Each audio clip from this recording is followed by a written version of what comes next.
Salut les amis, salut à toutes et à tous, j'espère que vous allez très bien. Écoutez, on se retrouve aujourd'hui pour le circuit de l'Ain et c'est un de nos gros objectifs. On est à 99 de forme avec Andy Schleck. Bon, on est toujours un peu gaze, mais écoutez, c'est le début du Pro Cyclist, donc forcément, c'est normal. Cette première étape de plaine, écoutez, on va la... Est-ce qu'on a quelqu'un pour faire un beau sprint à la fin? On a Froidevaux. On a quand même Luca Mozzato, hein. Luca Mozzato aussi. Oh, Rick Pluimers. Et par contre, on sera peut-être le leader. On sera clairement là. Non, il y a Marco Brenner qui sera le leader certainement sur les deux étapes qui suivent. Regardez ça, ce parcours très montagneux. Ouf, ouais. Il y a de quoi se faire plaisir. Écoutez, on va jouer la course en 3D. On se retrouve directement dans le final après avoir bossé pour l'équipe. Allez, je vous reprends juste quelques secondes. Regardez l'objectif final de l'équipe. Terminer dans le top 10 du classement général final. Donc aujourd'hui, l'objectif était d'essayer de grappiller du temps sur certains favoris, mais ça va être compliqué. Allez, on est à 11 km de l'arrivée, on est en train de rouler devant avec Andy Schleck. On mange le vent, mais le vent vient de la droite, donc ça va, on est un peu protégé. On va essayer d'emmener nos coéquipiers sur un plateau. Il y a Mozzato qui a bien compris où est-ce qu'il fallait se mettre, c'est très bien. Et nous on va attendre le dernier moment, hein, pas se faire surprendre. Là on est bien couvert du vent là derrière le train de la Total Energy. Il y a Dujardin qui est là. Il va falloir peut-être commencer à accélérer après le virage là-bas. On va essayer d'appuyer avec Andy, histoire d'avoir tout le monde derrière nous. Remonter en effort curseur max, ouais. Faire l'effort là. Faire l'effort déjà. C'est important. Ah, notre sprinter est pas là. Notre sprinter est pas là. Froidevaux qui est pas là. Et Mozzato est très loin. Ouais. Ah ouais. On va demander à Froidevaux de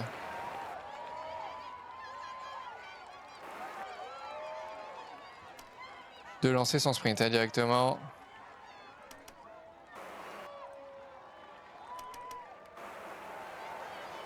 Et puis merde qui fait un beau sprint, c'est dommage.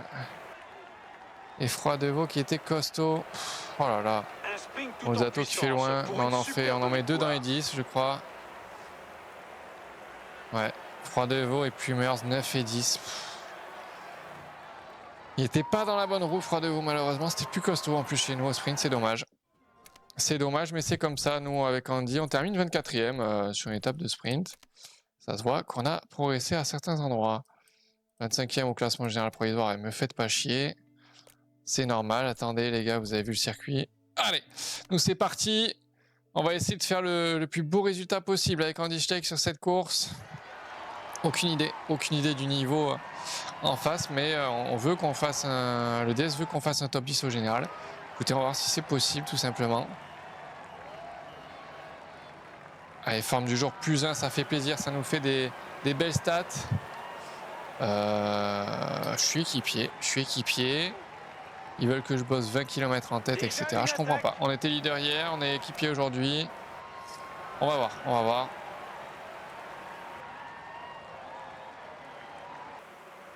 Allez, on se retrouve au pied de cette ascension de première catégorie à 31 km de l'arrivée. Et là, je peux vous dire que on va essayer de rester placé au maximum avec Andy. On est allé chercher 8 points parce qu'il y avait un seul échappé au sommet de la côte de Giron.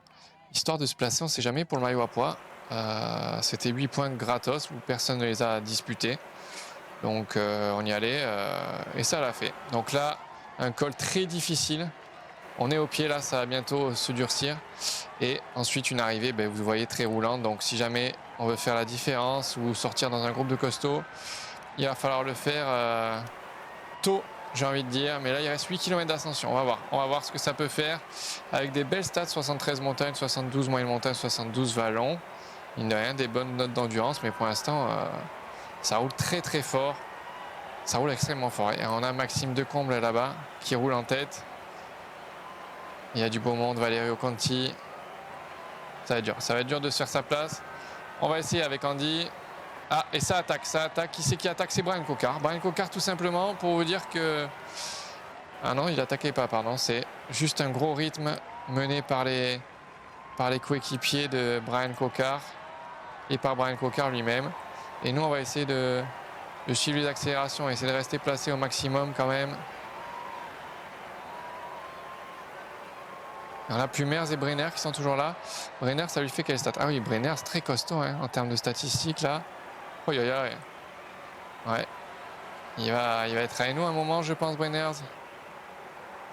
Allez, on va voir avec Andy ce qu'on peut faire, mais pour l'instant, ça roule à bloc. En essayant de se replacer, là, ça se regarde un peu. On va voir. Est-ce qu'il y a quelqu'un qui peut durcir cette course, qui peut faire la différence avant le sommet? Pourquoi pas essayer quelque chose? Non, Renard qui remet un gros rythme. Est-ce que nous, on va essayer de juste suivre ou d'aller chercher une petite place en haut du maillot à poids? Allez, on va voir. C'est Maxime Decombe qui roule toujours en tête. Et est-ce qu'on peut aller chercher, nous, à 700 mètres, les points pour le maillot à poids, peut-être? Allez, montre-nous, Andy, ce que tu sais faire. Très bien, très bien. On va aller chercher. Je ne sais pas combien on est à la bascule. Mais on va rester placé. On n'avait pas la caisse pour faire la différence de toute façon et pour terminer jusqu'à l'arrivée. On n'est plus que 46 dans ce groupe. On n'est plus que 46. J'ai aucune idée des jambes que l'on va pouvoir récupérer. En tout cas, on récupère très bien. On est bien placé en tête de groupe là. Et Brenner aussi récupère très bien. Et Brenner, pour le coup, qui peut être un sacré atout pour l'arrivée. Nous, on va rester placé au maximum avec Andy. Là, il ne s'agit plus de... Et Renard qui reprend à nouveau la baraque à frites, j'ai envie de dire. Là, ça roule très très fort, très très fort. Et ils sont sortis, mais ils n'ont pas continué leur effort, à part Bragnay qui attaque là, on dirait. À Rambourg rouge et... Aïe, aïe, aïe. Ça va trop vite. Ça va trop vite. Je vais suivre Capron.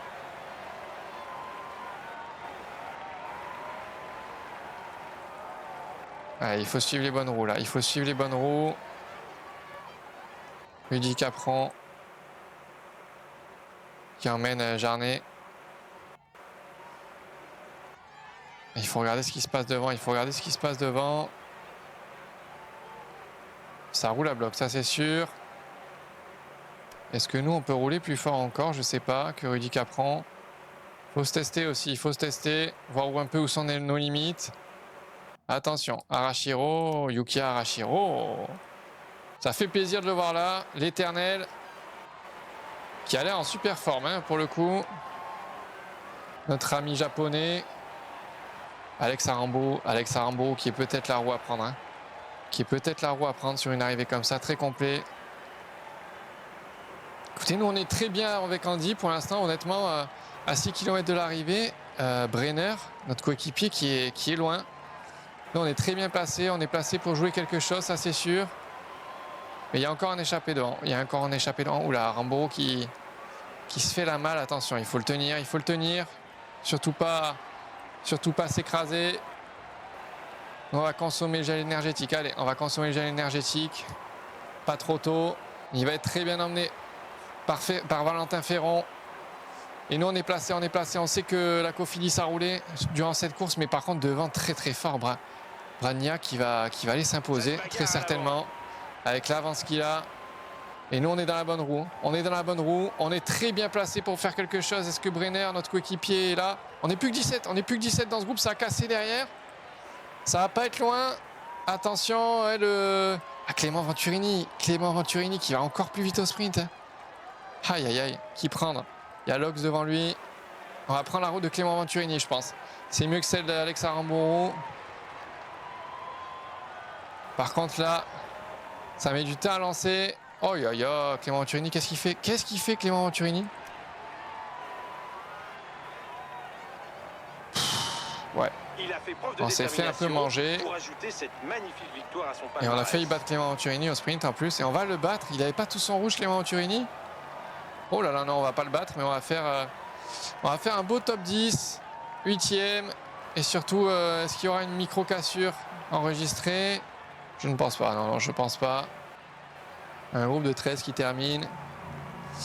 On va voir ce que ça donne. 8e sur la ligne, c'est une super performance quand même. On aurait dû rester dans la roue d'Alex Arambo qui va faire 2. Mauvaise stratégie de notre part. C'est vrai que Clément Venturini passe pas bien les bosses. Quelle erreur de ma part. Bon, c'est pas grave. On a vu qu'on pouvait jouer quelque chose avec Andy sur un parcours, sur une arrivée qui nous convient pas forcément, pas trop raide. Donc on va voir demain en haute montagne si on a à nouveau une belle forme à +2, ce serait fantastique. Fantastique. On verra ça. Et Mathias Bragnoge qui s'impose avec 19 secondes d'avance devant Alex Arambo qui prend même une petite bonif et nous on prend une cassure, oh là là, avec Andy Schleck. Bon, c'est pas grave. Au général, on est 8e en tout cas. On est dans les plans DDS et on est premier surtout au classement du meilleur grimpeur. Ça, c'est génial. Devant Aubin Sparfel et Tom Minglenot. Bon, classement par points, on est loin. Classement des jeunes, on est meilleur jeune également. Donc ça a rapporté des points. Et là, Tudor, bon, on est 7e meilleure équipe parce que derrière, ouais, Marco Brenner, c'est un peu foiré. Bon, écoutez, c'est comme ça. On va prendre pas mal de points primaires distinctifs portés en continental. Et oui, c'est vrai qu'on sera du coup... je sais pas si on sera meilleur jeune ou maillot à poids du coup. Plus 4 points. Plus 4 points alors qu'on fait 8e de l'équipe, 8e du classement général provisoire. On porte 2 maillots. Enfin bref, c'est... Les points attribués, ça m'a l'air compliqué hein, cette année.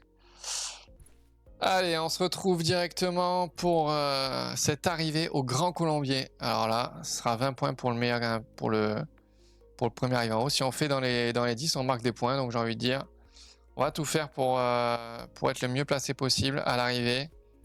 Est-ce que au niveau des favoris, on fait partie des favoris, on est 7e favori, je crois.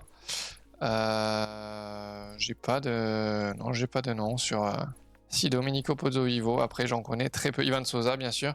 Allez, on se retrouve au départ de cette dernière étape entre Villard-les-Dombes et le Grand Colombien en espérant qu'on ait la meilleure forme possible au départ parce que sinon, ça va être très dur de jouer quelque chose avec notre cher Andy. On va voir ça. Et malheureusement, on a une forme de merde. Forme de 0. Écoutez, on va essayer de faire le mieux que possible. On se retrouve, nous, directement dans le final de cette étape. Allez, on est au pied de cette ascension finale du Grand Colombier, 17,4 km à 7%. 1490 mètres de dénivelé positif. On se prend dans la gueule. C'est un vrai mur et il va falloir s'accrocher, il va falloir serrer les dents parce que là, on est déjà plus que 35 au pied, vous imaginez? En sachant qu'on a repris les échappées et que Brenners n'en a plus pour longtemps. Regardez ça, on est en train de se faire dépouiller, tout simplement. Avec Andy, on est déjà plus dans le peloton. C'est un carnage, pardon. Et on va récupérer tout le monde en un. Ça peut aller au bout. C'est très moche ce qui est en train de se passer.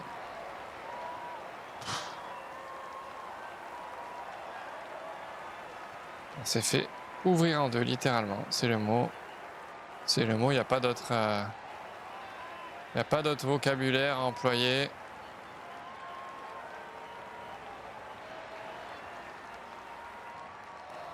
Et on va aller faire, nous, est-ce qu'on va pouvoir valider un top 10 ou quoi? En terminant défense 12e. Je pense pas, vu les écarts qu'il y a, qu'on aura quoi que ce soit. En tout cas, la forme du jour qui fait bien plaisir pour un pic de forme, une forme dégueulasse, 0. Ça casse les couilles. C'est pas grave, c'est comme ça. On termine loin, mais loin, nous. Et au classement général, on n'est même pas dans les 10, forcément. Victoire de Roland Brieuc qui s'est imposé au classement du meilleur grimpeur. On fait 3e en plus. On se fait voler par Aubin Sparfel pendant l'étape. Rien ne va plus. 2e meilleur jeune. Et voilà, c'est la fin de ce circuit de l'Ain où on est forcément dépité par le scénario. Pareil pour la montée, on n'était pas bien placé au pied et on se fait avoir On n'a pas suivi les accélérations du groupe, donc on bénéficiait pas de l'aspiration. Et au général, on perd 4 places. On perd 4 places, on n'est pas si loin du top 10 que ça. Ça fait chier, c'est dommage. Rien qu'une bonne forme m'aurait fait plaisir. 20 points pour la progression, je comprends pas trop. C'est pas grave, c'est pas grave. Heureusement, on prend des points d'expérience pour le mois de juillet. Mais là, je peux vous dire, les amis, on va se retrouver directement, nous, niveau calendrier, pour voir ce qu'on peut faire. Parce qu'on a 7 points. On a 7 points à mettre avant la fin de saison. Et il va falloir bien les choisir. Tour d'Arctique, on peut pas faire les tours. De toute façon, c'est 10 points. Donc, on peut faire une classique italienne. Il va bien falloir choisir. Je pense que la Coppa d'Emilia, mais c'est une 1 point pro. On va se faire ouvrir en deux comme il faut. Peut-être en octobre parce que septembre, octobre, on aura passé un niveau à nouveau. Coppa Valesina qui est une 1 point pro et Coppa del Piemonte. Écoutez, 2 km à 7%. Allez, Coppa Valesina. C'est parti, ce sera notre dernière course de l'année. On va la mettre. Il nous restera la Abruzzo Tour qu'on va préparer forcément du mieux qu'on peut en espérant un pic de forme là-bas. Et ensuite la Coppa Varesina. Pour terminer la saison, ce sera une saison sans trop de... Ah, alors il a terminé le travail pour notre contrat 2027. L'intérêt est seulement du côté de la Tudor, c'est déjà très bien. Michael Storer, Stephen King, Mathis Rondel. On va aller voir pour l'instant le classement monde. Le classement, pardon, les résultats. Classement individuel, c'est Tadej Pogacar. Bon, bref, ça. Notre premier coureur de notre équipe, nous, c'est Mathis Rondel. Mathis Rondel, super. Qui a fait une super saison. Et qui est même devant Michael Storer. Ouais. Très bien. Nous, en termes d'équipe, on est pour l'instant 16e. Oula. Il va falloir faire une belle Vuelta pour pas perdre les places. Il faut qu'on soit dans les 18, on le rappelle. Normalement, ça devrait être large. On a 1000 points d'avance sur la Picnic Post-NL pour passer en World Tour l'an prochain. Écoutez, ce serait génial pour nous. Ça voudrait dire qu'on est dans un effectif World Tour. En termes d'évaluation, on fait partie des plus mauvais, ça c'est sûr. Mais on va petit à petit monter dans la hiérarchie, vous inquiétez pas. On se revoit nous très vite alors pour cette Abruzzo Tour. À tout de suite. Écoutez les amis, j'ai mis sur pause parce que ce 20 août 2026, on a une offre de prolongement pour la Tudor Cycling Team. Et on va l'accepter. On a jusqu'au 25 août, mais nous, dans tous les cas, Michael Storer, Stephen King, Mathis Rondel, on va y rester parce que ce 20 août, actuellement, au niveau des classements, la Tudor Cycling Team est 16e. Et comme je vous l'ai dit, il faut qu'on soit dans les 18 premiers. On a une belle avance sur la Picnic Post-NL, donc ça devrait le faire pour passer en World Tour. Et nous, on veut pouvoir avoir accès, dès qu'on aura passé les niveaux requis, aux courses du World Tour le plus rapidement possible. Donc, on accepte, bien entendu. Est-ce que j'ai accepté? Je suis un fou, moi. J'ai pas accepté. Bien sûr qu'on accepte. Et voilà, au moins notre contrat, il est prolongé pour l'année prochaine. C'est parfait. Certainement qu'on recevra les félicitations de nos directeurs sportifs. Bon, écoutez, on a fait une belle saison, mine de rien. On va pouvoir profiter maintenant et être soulagé. On a notre contrat pour l'année prochaine. On aura les thunes, les gars. On aura les thunes. Donc, vamos! On prolonge l'aventure avec la Tudor Cycling Team. Et pourquoi pas l'année prochaine faire une saison de malade avec Andy Schleck. On verra quelle course on a le droit de faire. Mais j'en rêve d'une saison où on marcherait sur la concurrence. Mais bon, il faudra attendre un peu. Je pense que la saison prochaine sera encore une saison pas transitoire parce qu'on aura déjà développé nos caractéristiques. On sera quand même plus costaud. Là, voilà, on a l'amélioration pour les gains d'expérience pour le mois d'août. C'est très bien. On aura un nouveau passage de niveau et ce sera la fin de cet épisode, très certainement. Comme ça, on va se faire ces courses-là et ce sera à la fin de la première saison déjà. Cet épisode durera peut-être un peu plus longtemps. Allez, pour cette première étape de l'Abruzzo Tour, on va faire une simulation détaillée parce que même si on est nul en pavé, avec le peu de pavé qu'il y a, j'ai pas envie qu'il nous foute à 3 minutes. Ça ferait chier. Luca Mozzato est un des favoris. Écoutez, on va voir comment ça se passe si les résultats sont réalistes. Luca Mozzato 5e, est-ce que il y a des écarts? Non, il n'y a pas d'écart, sauf quelques coureurs qui ont été lâchés en fin de course ou suite à des problèmes de crevaison, on ne sait pas. Mais c'est plutôt pas mal pour ça justement, parce qu'il y avait 2 secteurs pavés. On aurait été lâché s'il y avait eu le moindre secteur sur une simulation normale. Donc ça fait plaisir, on est dans les mêmes temps que tout le monde. Par contre au niveau de la forme, ouais, on est un peu dégoûté parce qu'on est qu'à 95, vous avez vu. Donc malheureusement, pour faire la meilleure course possible sur cet Abruzzo Tour, ça va être compliqué. Mais on va y aller, on va y aller. Le couteau entre les dents.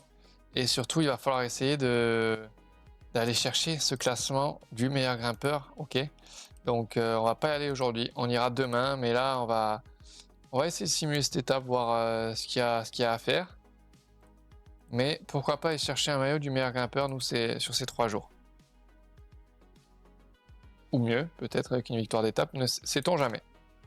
Et on se retrouve dans ce final de cette deuxième étape. Écoutez, nous on a suivi, on a pris la route de Consoni, qui était le maillot vert, et on a bien fait parce qu'on est très bien placé à 700 mètres de l'arrivée. J'ai oublié de relancer la vidéo, désolé. On est bien parti pour jouer un super top 10, donc très content. C'est une sacrée paire de notre part et on va même pouvoir peut-être faire Il avait suffisamment de réserve pour disposer de ses un top adversaires sur le 7 final. voire un top 6. Non, David Depreto devant nous. Est-ce qu'il y aura une cassure derrière le maillot jaune Badjoli? C'est possible. C'est possible. Il y a peut-être une cassure. On sera peut-être dans le top 10 de ce classement de l'Abruzzo Tour. En tout cas, on est premier de notre équipe et ça, c'est cool. On va voir. On va voir ce que ça donne. On a bossé en plus en début d'étape pour notre équipe. On a fait les kilomètres en tête. Encore une fois. Pas de cassure prise juste derrière nous. Voilà, ça fait chier. Voilà, aucune cassure de prise jusqu'à la 99e place. Alors qu'il y avait plein de cassures. Enfin bref, c'est du délire. Ça fait vraiment trop chier. Et sur cette deuxième étape, du coup, les amis, je vais vous laisser.